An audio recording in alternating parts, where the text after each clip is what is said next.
Good morning. Welcome to the I Want to Teach Science, but these 3 hurdles are standing in my way session. I want to let you all know that you are not alone in feeling like there are hurdles to jump over in your path to teaching science in your homeschool. Many homeschoolers struggle with the thought of having to teach science at home. After all, as homeschool moms, we all have our strengths and our weaknesses. This doesn't mean we can't teach all the subjects to our students. It just means that we have to prepare better for some than we do for others. And the good news is that you all are taking a giant step towards being prepared to teach science to your students just by being here today. In this session, we're going to talk about the 3 most common hurdles I hear for teaching my favorite subject at home: experiments, experience, and equipment. My name is Paige Hudson, and I've authored more than 20 books to help homeschooling moms like you teach science in your homes. But more than that, I've been in the trenches of home education with you for more than 10 years. So let's talk about why you want to even teach science in the first place. Well, I'll tell you, the whole reason we teach science is because it's awesome. Well, maybe you don't feel that way. I love science, so of course I think it's the best subject in the world and everybody should teach it. But there's more than just that. There are practical and there are ideological reasons for why we need to teach science to our students. So practically speaking, we need to teach science to our kids because they need it on their high school diploma. And if we teach science early and often, it's much easier for our students to grasp the basic concepts of science, and then they can focus on the more difficult ones when they get to those high school courses. So we want to introduce science early and often, whether that's through nature study or through formal study, as this will prepare them for those high school courses that we need to put on their diploma when they get there. And another practical reason is because universities require it. So if your student is college bound, they're going to need to have these things on their transcript. So we're going to have to teach science eventually, even if we want to avoid it for those elementary years and we want to, stick our head in the sand. We still are going to have to, our students are going to have to learn it for high school. So practically speaking, we need to teach science, and it's good to build that foundation from the early years on upward, as it'll make it easier for us and our students to learn about the subject. And then ideologically, why do we want to teach science? Well, science builds an awareness to the world around us, so we can learn about the things, the plants and the animals that we see around us every day, and the phenomenons that we see happening around us every day can be explained through science. So we want to teach our students the whys behind what they see, and science can give us those answers. Plus, science also trains our students' brains to think logically. Science helps our students to look at a problem step by step, which helps to train them to be more logical in the way they're approaching problems. So as homeschoolers, it's a privilege for us to share science. We get the chance to make science enjoyable and not intimidating. So if our experience with science was that it was awful, we get the chance to change that story and show that science is actually really exciting and enjoyable, and it's not intimidating. We also get to ignite a passion. So we get to create an interest in science within our students, and we may find that we can ignite a passion for science or engineering or something related to those fields within our students that we didn't know was there. And then we also get the freedom to use science to exercise their logical side. So we don't have to just have a logic subject or to use math to exercise logic, but that we get to use science as well. So let's talk about the number one struggle I hear, or the number one hurdle to teaching science, and that's experiments. So I often hear people say that experiments are just plain frustrating. Just like this toothpick structure that looks all crazy and weird. That's how it feels like to teach science to some people. It looks like a big, scary, messy subject. But when we break science down into 3 keys, it's really not as frustrating as you think. So experiments are often looked at as this frustrating part of science, and it's because they're often messy. Mixing glue and creating this slimy paste can be messy, but we all know that our kids love playing with a mess. And then another reason why people perceive experiments as frustrating is because they feel like they often don't work. This experiment pictured is the speed of light experiment, and it's a classic one for not working. Because there's several steps that you have to make sure you do. When you put the chocolate bar in the microwave, you have to make sure you remove the plate, and you have to go slowly so that you can see these two spots where the waves go in and out. And it's a classic experiment that can be frustrating because it doesn't work the way it should. So why should you even bother with experiments if they're going to be messy and they're going to be frustrating and it's just going to be difficult? Do we even need to do experiments? Yes, we need to do experiments in our homeschool because experiments bring science to life. This is the hands-on aspect of science, and it's one of the 3 keys. So I like to say there are 3 keys to teaching science. You need to have some kind of hands-on, you need to gather information from some source, and then you also need to keep a record. So experiments are one of those main pegs that we need to have in our science plans. Why do we need to have them? Because they reinforce the concepts. So I can tell my student about copper plating. I can have them read about how the process works. And to be honest with you, if I do this with a elementary student, most of the concepts are going to go over their head. But if I take some pennies and a little bit of salt and put them in lemon juice and let it sit for a couple of hours, and then I take those pennies out and put in an iron nail, and let it sit for a couple hours, and then I pull it out, and all of a sudden that iron nail that I put in there is covered with copper from my pennies. It makes copper plating come alive. It reinforces the concept. Now I can go back and read about copper plating, and my students have a visual representation of what that looks like, and it's much easier for them to understand that concept in science. So I like to say that experiments are the flesh of science. So that's that chance for us to see science in action. And I can explain density, or I can see it. I can show my kids the different colored layers that have different concentrations of salt and how they will remain separate in a tube because of density. And it helps our students to see that science is more than facts and figures. They see science face to face. It's not just written words or formulas on a page, but it's actual things that happen around them. So experiments give us a chance to show our kids that science is more than facts.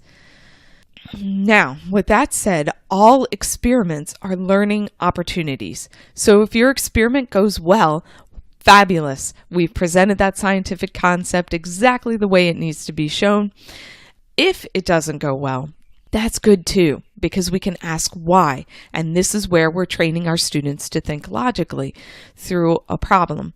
Okay, so don't be afraid of those experiment failures. We're going to talk a little bit more about what to do with them when it happens in a few minutes. But all experiments are learning opportunities. So every time you do a bit of hands-on science, your students are learning about the subject. So how often should you do experiments? About once a week. So about once a week during your school year, you should do some kind of scientific demonstration. That's basically you are the one in charge of the science activity. You're demonstrating it for your children and they're watching. Those are great for the elementary years. Or an experiment, that's actually where students have a question that they're trying to answer through a scientific procedure. So typically your students are going to be the ones doing the experiments and you're going to be mentoring them through the process.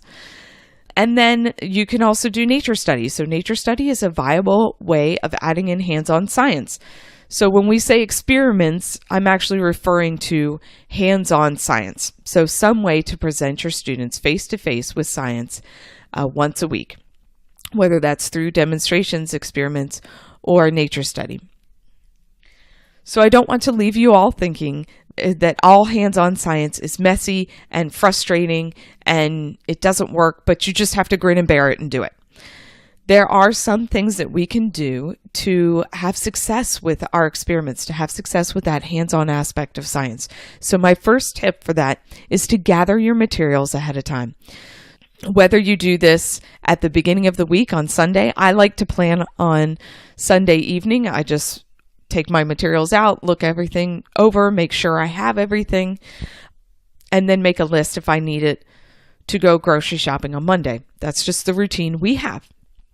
So some other routine might work better for you. You might look over your materials or look over your program and grab the materials you'll need once a month. You might do that once a quarter, or you might purchase an experiment kit, a pre-made one that goes with the program you're using to make sure you have those materials on hand. My only caveat is if you gather your materials once a year or once a semester, just make sure each week that you have what you need, because sometimes little hands like to get into your science supply cabinet and take things out. And the second tip I have for you is to plan ahead. So when I say plan ahead, you need to either know what experiments you're going to be doing if you're writing your own plans, or you need to look ahead in the program that you have. Just read through the procedure, the results, the explanation, so you have a bit of an idea of where you're going with the experiment for that week. Because when you know what you're doing ahead of time, you're more likely to be able to catch problems along the way. So plan ahead for your experiments. And then my third tip is to follow the directions. And this tip is often for me as well, because if you follow the directions the way I follow the recipe, I like to add a little bit more of this, a little bit more of that. And, recipes are mere suggestions. And sometimes this leads to a culinary disaster, and sometimes it leads to me being a culinary genius. However, experiments are not that way. The experiment directions are time tested. People have gone through them multiple times. So we really need to follow it step by step and make sure that we're doing exactly what the experiment says, what the direction says. And then my fourth tip is to always discuss. So always discuss what you're seeing. Always discuss the results. Talk about it as you're going through. Don't just add this, add that. Always be orally narrating what you're doing. Now we're adding this. Now we're adding that. Look what's happening. What do you see happening? Encouraging your children to be involved in this discussion as you're doing the demonstration or the experiment, and then talking about it afterwards. So going back to that copper plating thing, we're talking about when we put the pennies in. Now we're going to try to get some copper off this pennies and into the solution. And when we take the pennies out, we put the nail in, and we're going to watch what happens. And as we pull that nail out, then we're saying, look, we changed the color of the nail, and the change in this color is due to the fact that the copper that we took away from the pennies is now on that nail. So we're discussing it and asking our students, wow, how cool is that? What do you see? What happened to our nail? What happened to our pennies?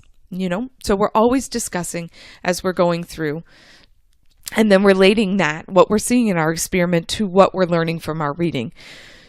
When we're reading the next day or so about copper plating, we can say to the students, do you remember what we saw yesterday? What did we see? And how does that relate to what we're reading today? Does that make sense?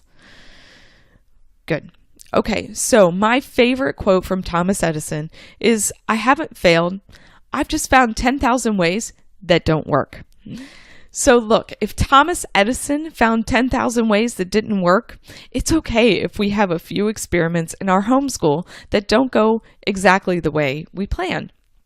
It happens to scientists all the time. And the wonderful thing about that is it can lead to new discoveries, or it can help us to really begin to think about the principles that we are seeing in the experiment, or to really get to dial down and be more exact and more precise about how we're doing things. When you have an experiment that doesn't go as planned, there's a couple of things that you can do. And it's what I call an AFER, an Anatomy of a Failed Experiment Roadmap.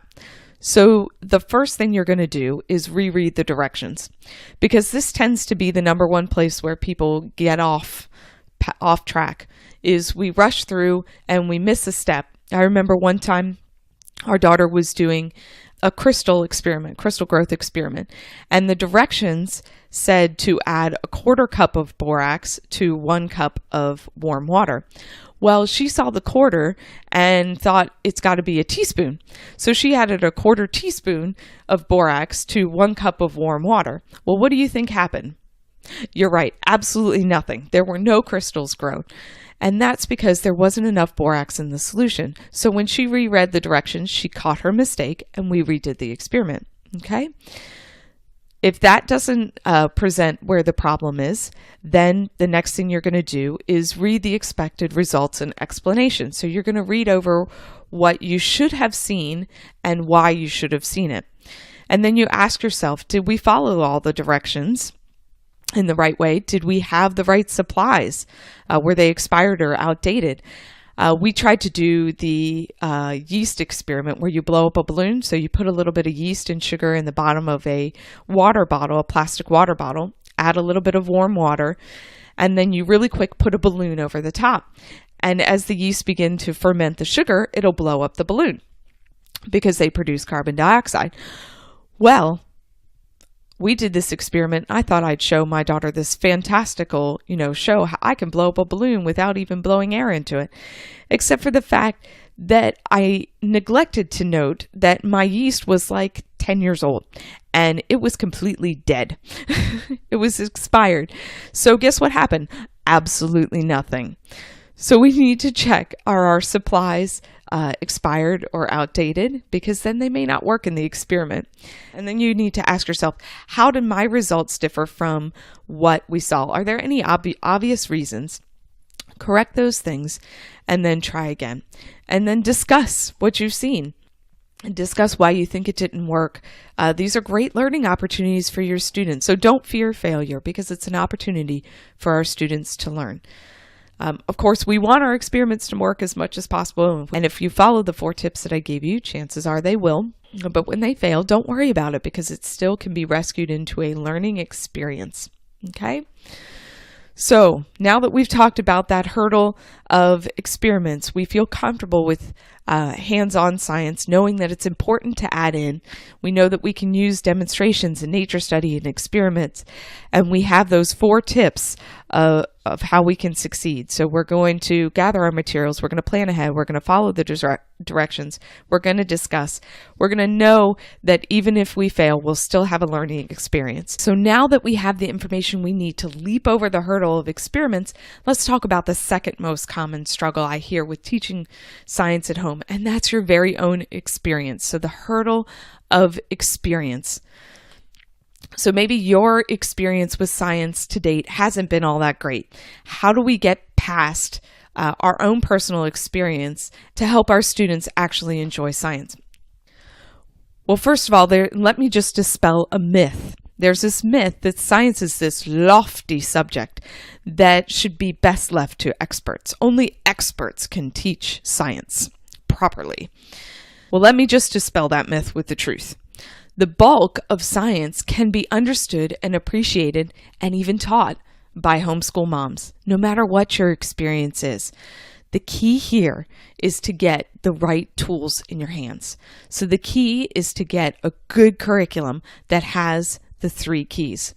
So I mentioned those briefly before, and those 3 keys are performing hands-on scientific tests. So those are the things we just talked about: experiments, demonstrations, nature study, something hands-on to present your students with the face of science.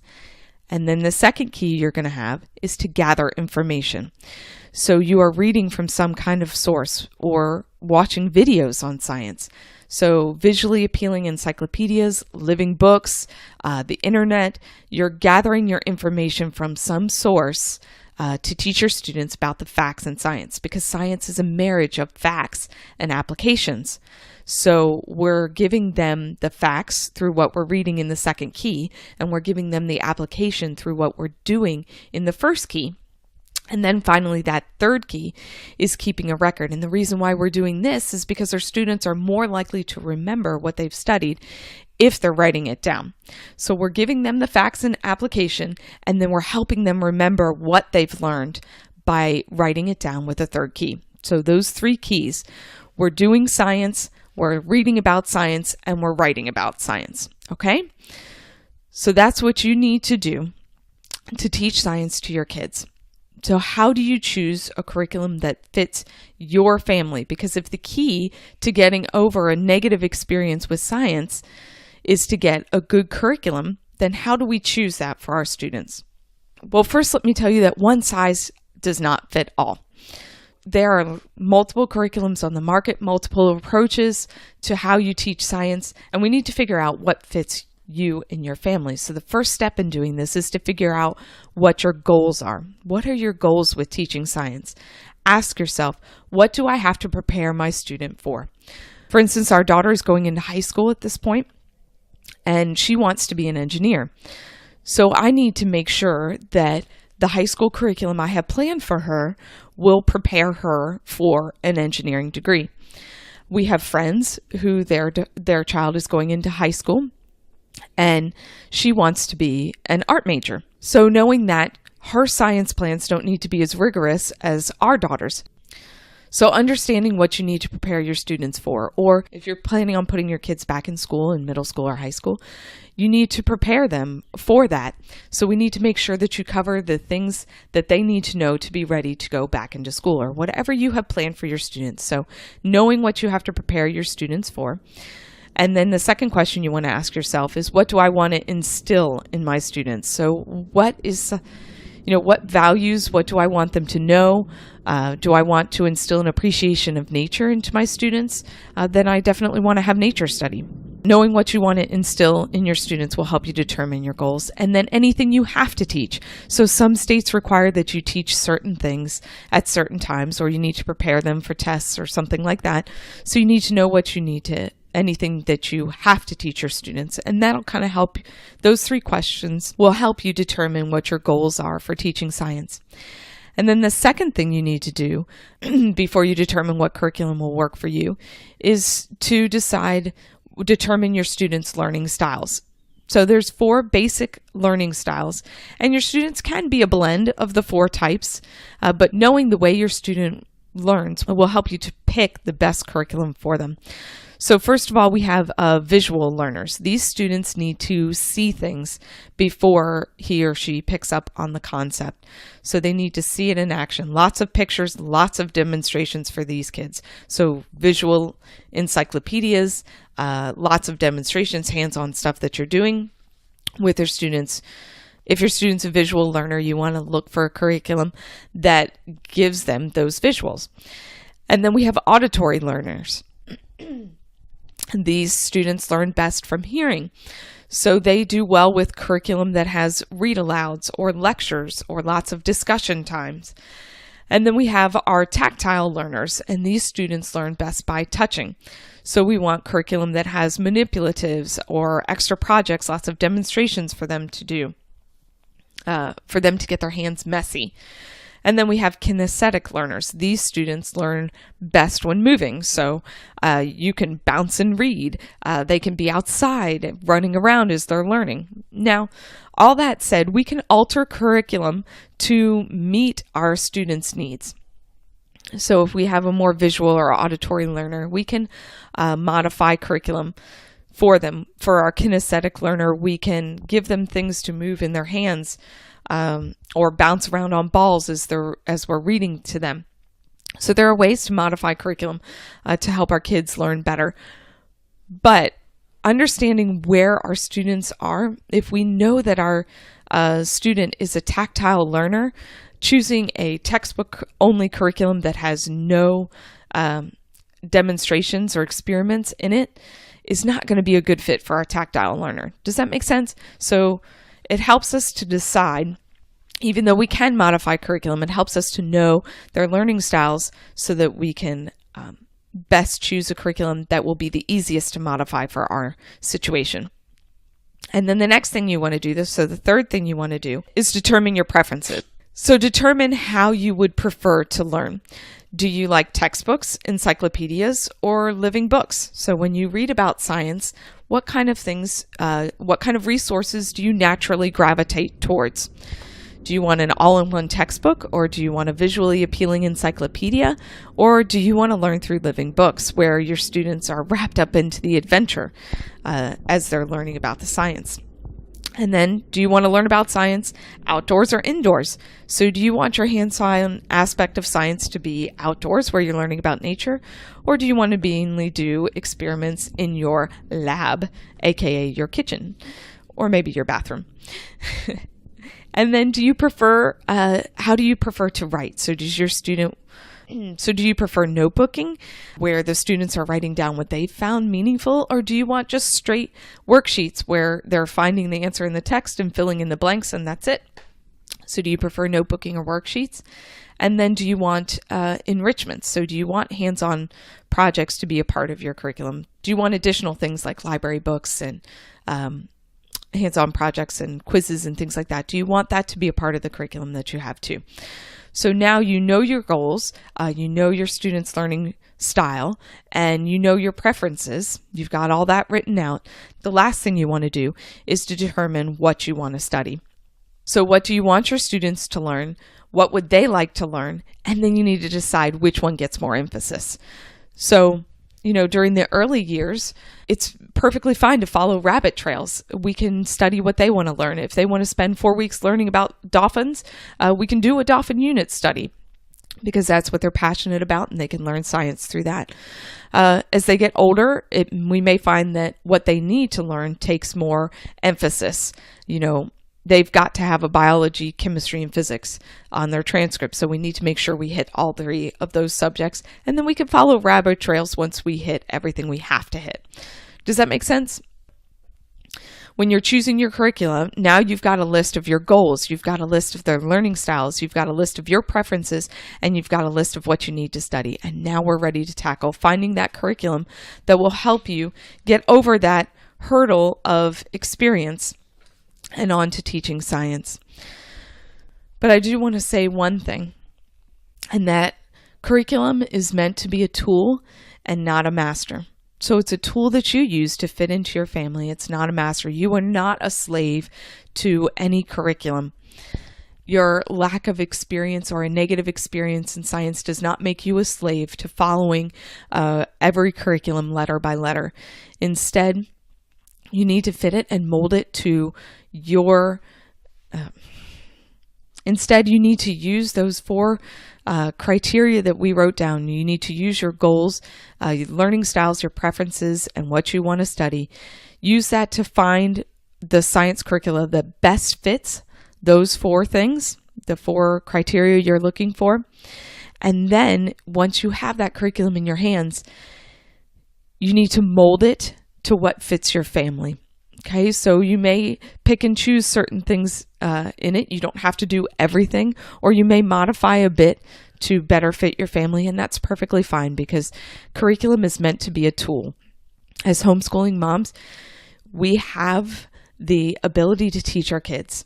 Don't forget that you are your student's best teacher. You have one-on-one access with them.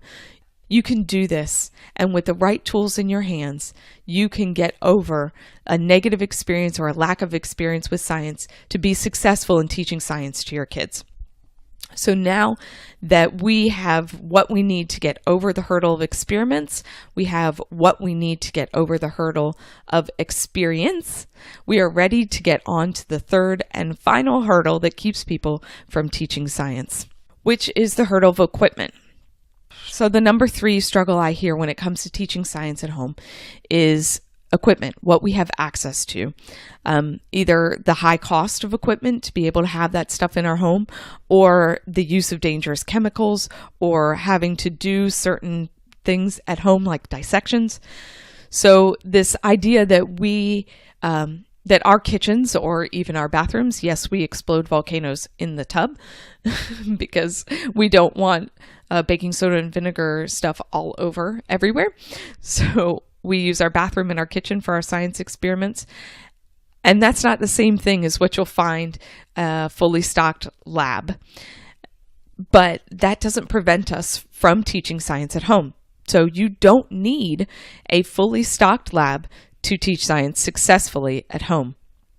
Okay, so we're going to go through these high costs, the dangerous chemicals, and the dissections at home, and how we can get over those things and get to teaching science. Okay, so the big thing when it comes to high cost of lab equipment is the microscope. So yes, microscopes are an investment. Now you can get digital scopes out there for between, I think, like $25-50. So they're becoming more accessible to us. But when you're purchasing a microscope for homeschool use, we're looking for a compound mononocular microscope. We're looking for one that has a 4 times, 10 times, and 40 times objective lens. So this will give us the most the most range. This is not the same as a digital scope. Digital scopes operate a little differently, and you can still use one. They're still valuable, but if your student does plan on going into the sciences, I do recommend that you invest in a good microscope that has these different objective lenses, that has a coarse and a fine adjustment, and that also has a good light source. Do not ever get a microscope with a mirror illumination.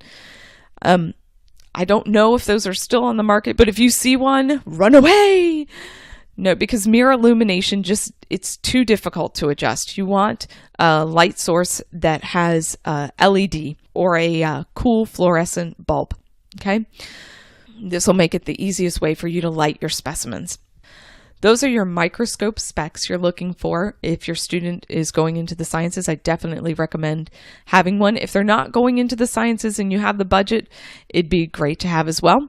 If you don't have the budget, but you still want your students to see things up close, the best way to do that is to Google it. So if you Google the subject name plus the microscope image, you'll find images of, let's say, for example, red blood cells. So if you Google red blood cells plus microscope image, you'll find plenty of options for you to look at of red blood cells under the microscope. So it's not the same as your kids looking at it themselves, but it's much better than not doing it at all. So you can Google the images if you can't afford a microscope, or you can get what we call a palm-sized option. So this is not exactly the same as seeing things up close. You won't be able to see cells up close, but you will be able to see a lot closer than you can see with the naked eye or with a magnifying glass. You can purchase what they call a currency detection microscope or a currency detection scope. And these things, I think they're anywhere from like $5 to $15. And they fit in your pocket. I like to call them a palm-sized microscope, and you can take them on your nature study. They're fabulous to take with you when you go outdoors, and you can see things up close, like a leaf or a bark or things like that. So those are your options. If you can't do a full-blown microscope, you can Google it. You can get a palm-sized option, and your students can still see the world up close. So the next thing on our list of our lab equipment would be dangerous chemicals. And by all means, I don't recommend bringing super hazardous materials into your kitchen if you don't have experience with it, because you might burn a hole in your cabinet. And I'm pretty sure none of us want to have a giant hole in our cabinets or in our countertops. So the good news is that there are lots of kitchen substitutes. We have chemicals on our pantry shelf right now, and many of them are weaker and safer than their lab counterparts. So for acids and bases, we don't need to get hydrochloric acid and burn holes in our countertops. Instead, for acids, we can use things like lemon juice and vinegar, and soda like Coke or Sprite can all be used as acids in experiments. And bases, we can use things like baking soda, ammonia, and bleach. Those are all bases that we have in our homes. My guess is in our homes right now, that we use for cleaning or other things, but they are actually acids and bases. And then for an indicator, we can use cranberry juice, or you can make red cabbage juice. Just be aware, it stinks like rotten eggs when you make it. So make it on a day when you can open up the windows. So those are some chemical substitutes. We can make crystals from things we have lying around in our house, things like salt, sugar, and then also things like Epsom salts and borax. Those are readily available in your grocery store. You may not have those lying around your house, but you can make some pretty cool crystals from borax and from Epsom salts. And then we can make batteries using lemons or potatoes. We can make non-Newtonian fluid using cornstarch and water. And we can make polymers for rubber balls or slime using borax, water, and glue. So as you can see, we have lots of things in our kitchen or in our home that we can use as substitutes for those dangerous chemicals. And then finally, we want to talk about everybody's favorite, dissections. So do you have to do a dissection or not? Yes, you should have your students do at least one dissection while they're at home with you. Now, if you're philosophically opposed to doing a dissection of an actual specimen, you can do virtual dissections. There are virtual dissections out there. But doing a dissection gives our students a chance to look at the anatomy close up. So we can talk about the digestive system or the respiratory system, but it's hard for our students to visualize those things unless we do a dissection. So it's a good thing for our students to do at least once. The key here when you do a dissection is to get a good kit. So you want a well-preserved specimen. You want the tools you need and step-by-step directions to get you through the dissection. And the best ones that I found are from Carolina Biological, which they will allow you to order one at a time for a fairly reasonable price, or you can get it from Home Science Tools, also puts together dissection kits for you. So those two places would be a good place to get your specimen. And then if you have a student, or if you really don't want to do a dissection, but you know it's beneficial, so you want to do it, here's some tips to help you out. First, Grin and Bear It. Our daughter was very adverse to the idea of doing a dissection. She really did not want to do it, but as a scientist, I really feel it's an important way to have your students understand anatomy. So I told her, I said, look, we are going to do a dissection once, one dissection of a frog, and all you have to do is grin and bear it. You get to see it once. I want you to do this the one time, and then that's it. I won't require you to do any more because you don't enjoy it. But I need you to see this at least once. So when we did the dissection, I did the cutting for her, and then I let her use a pointer. So I got her this really long bamboo skewer, and then she used that to point to the different parts so that I knew she was understanding what we were talking about. So she didn't actually have to touch the specimen. And then the other thing I did for her is I got her some nose clippers, so she didn't smell it either. So it wasn't, you're trying to make the process less painful for your students. And you can do this by doing the cutting for them, giving them a long pointer, and getting nose clippers. And you all can get through that one dissection and see the internal anatomy, what's inside of us, at least once in their schooling career. So we've got kitchen substitutes, we've got options to look at things in the microscope, and we've got tools to help us get through a dissection so we can get over that hurdle of equipment and get to teaching science. Now you have the tools to leap over the hurdle of experiments, experience, and equipment and move forward with teaching science in your home. If you still have questions or want to see how we can hold your hand as you cross over those hurdles, you can find me at the Elemental Science booth. Thanks for coming.